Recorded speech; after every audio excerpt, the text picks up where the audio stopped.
And the other thing that's powerful is optic flow. So self-generated optic flow by walking, running, or cycling shifts the brain into a state of relaxation that's not seen when you're stationary.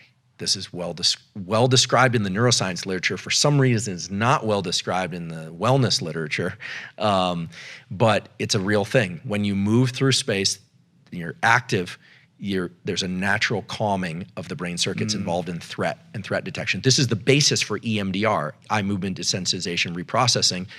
The lateralized eye movements they have people do in the clinic, that kind of goofy looking thing while they recount a trauma. I've heard you talk about that to overcome fear and trauma. That lowers stress, and the rationale is that by coupling a low stress state to the recall of the trauma, it's going to allow people to reshape their relationship to the trauma, to tolerate the discomfort.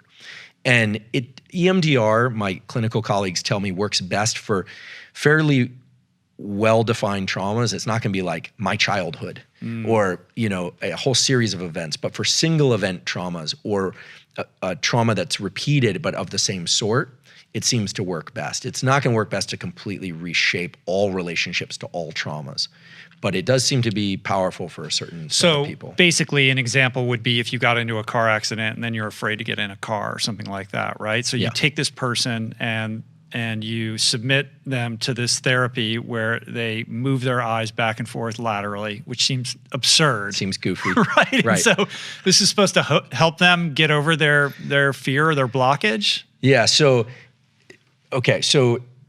my lab studies vision and we study stress and states of mind. And people used to talk to me about EMDR and ask me about EMDR. And I was like, this is crazy. This sounds like a music genre. This is absurd, right? Or a drug. It makes no sense. Why would moving the eyes from side to side have any impact on states of mind? That's ridiculous.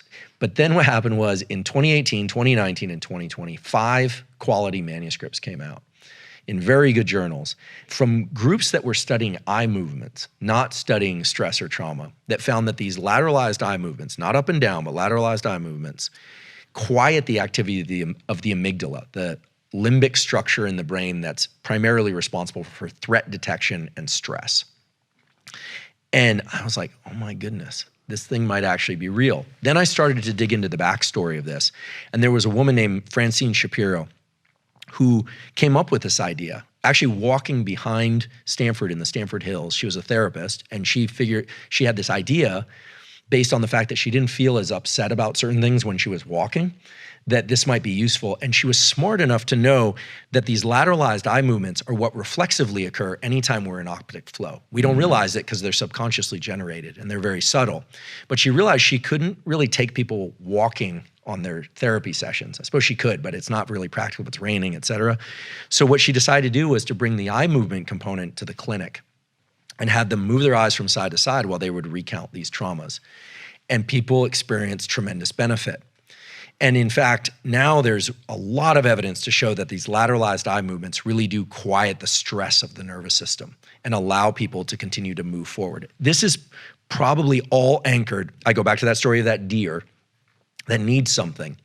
And as it's feeling that agitation and gets up and starts moving, the movement feeds back onto the brain to quiet that stress and anxiety so it can be observant of its environment. And that panoramic mode is what we are in when we are in a position to be very situationally aware. When we're stressed, we're going to have soda